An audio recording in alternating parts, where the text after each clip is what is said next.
తమిళనాట ఏం జరుగుతుంది? విజయ్ గారు సీఎంగా పీటమెక్కారు. కానీ విజయ్ గెలిచిన తర్వాత తమిళనాడులో ఒక రచ్చ స్టార్ట్ అయింది. ఆ రచ్చ ఏంటంటే రజనీకాంత్‌కి, విజయ్‌కి పడట్లేదనేది. దానికి సంబంధించిన ఒక క్లారిఫికేషను రజనీకాంత్ ప్రతి ఒక్కరిని పిలిచి మీడియా మొత్తానికి చెప్పుకోవాల్సిన పరిస్థితి వచ్చింది. ఆ పరిస్థితికి కారణం ఏంటంటే సోషల్ మీడియాలో విపరీతంగా ట్రోలింగ్ జరిగింది. ఎలాగంటే విజయ్ వర్సెస్ రజనీకాంత్ అన్నట్టుగా స్టాలిన్ని కలిసినప్పుడు స్టాలిన్ని కలిసేశాడు, విజయ్ గవర్నమెంటు లేకుండా చేయడానికి రజనీకాంత్ ప్రయత్నాలు మొదలుపెట్టాడు అని ఇట్లా రకరకాల పలు రూమర్లు. మనకంటే కూడా తమిళనాడులో ఇలాంటి పైశాచిక ఆనందాలని పొందేవాళ్ళు చాలా ఎక్కువ మంది ఉంటారు. సోషల్ మీడియాని ఉపయోగించుకొని ఎలాంటి థంబ్నెయిల్స్ అయినా సరే పెట్టడానికి వెనకాడని ఒక మీడియా అక్కడ ఎల్లో జర్నలిజం బాగా నడుస్తుంటుంది. ఇక్కడ కూడా ఉండొచ్చు, ఇక్కడ కూడా ఉంటాయి, కానీ పరిమితికి మించి మనకంటే అక్కడ మాత్రం ఎక్కువ ఉన్నాయి. వీటన్నిటికీ ఒకసారి ఒక చెక్మేట్ పెట్టేశారు రజనీకాంత్ గారు. చాలా తెలివిగా వ్యవహరించారు. నిజంగా కూడా ఇప్పుడు అవసరం. ఎక్కడన్నా ఒకే విషయాన్ని 1000 మంది, 1,00,000 మంది, 10 లక్షల మంది మాట్లాడితే అది నిజమైపోతుంది. అలాంటి ఒక పరిస్థితులు మనందరం కూడా బతుకుతున్నాం. పరిస్థితులని దృష్ట్యా మనం ఒక్కొక్కళ్ళు కూడా ఏం జరుగుతున్నా సరే దానికి సమాధానం ఇవ్వాల్సిన పరిస్థితి వస్తుంది. అదే విషయంగా రజనీకాంత్ గారు ఈ రోజున మీడియా ముఖంగా తన అనుభవాలని, తనకు సంబంధించిన భావాలన్నింటినీ కూడా వెలిబుచ్చారు. ఒకవేళ విజయ్ సీఎం అవుతానికి నేను కనుక అడ్డుకట్ట వేయాలనుకుంటే నేను ఇలా ఉండేవాడిని కాదు. కమల్ హాసన్ కనుక సీఎం అయితే నేనేమన్నా కొంచెం అసూయపడేవాడిని. ఎందుకంటే అరే నా పక్కన ఉన్న కమల్ హాసన్ సీఎం అయిపోయాడు, అంత పెద్ద రాజకీయ పార్టీగా పెట్టి అవతరించాడు, నా సమకాలీకుడు అని చెప్పి నేనేమన్నా చిన్న అసూయకి లోనే ఉండేవాడు. కానీ విజయ్కి నాకేంటి సంబంధం? విజయ్ నాకంటే 25 ఏళ్ళు చిన్నోడు. అంత చిన్నోడితో నాకేంటి రాజకీయం చేయాల్సిన అవసరం ఏంటి? అలాంటి జుగుత్సాకరమైన రాజకీయాలు నేను చేయను. నా వ్యక్తిత్వం కాదు, నా మనస్తత్వం కాదు. ఒకవేళ 2021 ఎలక్షన్స్లో నేను నిల్చుని ఉంటే ఖచ్చితంగా 100కి 100% నేను గెలిచేవాడిని, సీఎం అయ్యేవాడిని అని చెప్పేసి కూడా అన్నారు.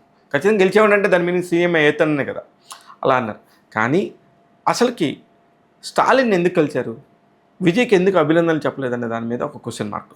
ఎందుకంటే అతన్ని కలుస్తాను, నాకు అసలు అతని మీద ఎటువంటి ఉద్దేశం లేదు. కానీ స్టాలిన్ నాకు చిన్నప్పటి నుంచి చాలా ఫ్రెండ్, చాలా క్లోజ్ ఫ్రెండ్. బాగా తీవ్రంగా ఓడిపోయినప్పుడు నా వంతుగా నేను వెళ్ళి పలకరింపుగా ఉండి తనకి సంబంధించి ఇబ్బంది పడద్దు, ఎన్ని రాజకీయాల్లో మామూలు అని చెప్పి ధైర్యం చెప్పడానికి, ఒక ఓదార్పు ప్రక్రియలో స్నేహితుడిని గెలిచినప్పుడు ఎలా ఉంటుందో అలా చేయడానికి మాత్రమే వెళ్ళాను తప్ప నాకు ఎటువంటి దురుద్దేశం లేదు. విజయ్ గెలిచాడు, మంచిగా గెలిచాడు, దానికి సంబంధించి మంచి పాలన అందిస్తే బెటర్. అంతేకాని విజయ్కి నాకు ఎటువంటి మనస్పర్ధలు లేవు, ఎటువంటి అపోహలు లేవు. ఏ పార్టీలో అయినా సరే ఇప్పటికీ కూడా విజయ్ పార్టీలో అయి ఉండొచ్చు, కమల్ హాసన్ గారి పార్టీలో అయి ఉండొచ్చు, స్టాలిన్ గారి పార్టీలో అయి ఉండొచ్చు, అన్నాడీఎంకే అయి ఉండొచ్చు, అన్ని పార్టీల్లో నా ఫ్యాన్స్ సభ్యులు ఉన్నారు అని చెప్పి చాలా హుందాగా ఆయన చెప్పాలనుకున్న విషయాలన్నింటినీ ఇక సోషల్ మీడియాలో మీరు ఏమైనా చావండి, మీరు ఎలాగైనా ట్రోల్ చేసుకోండి, విషయం అయితే ఇది ఖచ్చితంగా చెప్పాలనుకున్నాడు.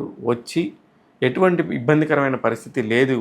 నా వైపు నుంచి అనవసరంగా ట్రోల్ చేసుకునే వాళ్ళందరూ కూడా రకరకాల రూమర్లు సృష్టిస్తున్నారు. ఇవన్నీ కరెక్ట్ కాదు.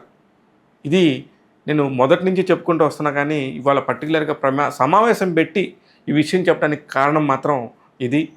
విజయ్ మంచిగా గెలిచాడు, దానికి తప్పేం లేదు, హ్యాపీగా అందరూ ఎవరి పనులు వాళ్ళు చేసుకోవచ్చు అని చెప్పుకుంటూ తనకు సంబంధించిన విషయాన్ని అంతా కూడా సూటిగా సుత్తి లేకుండా ఏం చెప్పాలనుకున్నారో అవి బల్లగుద్దినట్టు చెప్పేశారు. అంటే ప్రస్తుతానికి రాజకీయాలకి నాకు ఎటువంటి సంబంధం లేదు. నేను నా సినిమాలు చేసుకుంటూ నేను చాలా బిజీగా ఉన్నాను. నేను కేవలం స్టాలిన్ కలిసిన సందర్భం గురించి మాత్రం చెప్తున్నానంటూ తన ఉపదేశంలో కానీ తనకు సంబంధించిన మీడియా ముఖంగా అన్ని విషయాలని మాట్లాడారు.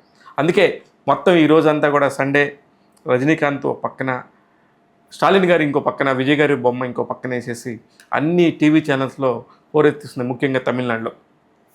అందుకనే అదంతా ఇటు చేసి తెలుగు కూడా పాకుతుంది. కాబట్టి ఇక్కడ అలాంటిది ఏం లేదు, నేను చాలా క్లీన్, నాకంటే చిన్నవాడితో నాకేంటి పోటీ అని చెప్పేసి విజయ్ని చాలా చిన్నపిల్లవాళ్ళలాగా, ఇప్పుడు గెలిచిన సీఎం లాగా హుందాగా ఉండాలన్నట్టు అతను మాట్లాడటం మనందరం కూడా చూస్తున్నాం.